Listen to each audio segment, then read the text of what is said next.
allo aja jaa nga fa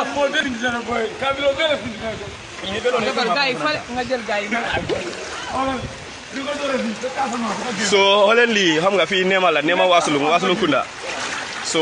lii ñu ngi def vidéo bi pour ñu won comme government bi ne xam nga mu mun ñu jàppale si fii nii xam nga comme this is a great comme disadvantage fii nii ndox bi xam nga daf ñu dee over yaaxal it's a big disadvantage so government bi xam nga foog naa ne comme xam nga bu ñu war a jàppale si koñ bi ni nu mel nii ba xam nga c'est nekkul koñ bi rek koñ bu nekk la xam nga mu mun ñu jàppale yeah every year taw bi su ñëwee moom foog ñu am special day boo xamante ne comme taw bi boo comme dafa yaaxal yëpp so this year li nga fii la so yaa ngi gis yeah so lu ngeen ñaan government bi comme mu jàppale ñu mu defal ñu fii loo xamante ne dafa cool yaa ngi gis fii yëpp si Nema la bokk Nema Wasulum Nema yëpp dañu government bi jàppale xam nga ñu ngi ko ñaan mu jàppale ñu yeah depuis démba la taw bi start si suba but fekk si rosu noonu but in the evening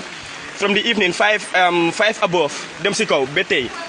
gis nga kenn mënut a nelaw te gis nga su néegi yëpp a fees ndox so the government have to help us come they have to do a lot for us yeah we are all tired xam nga no sleep no everything comme yaa ngi gis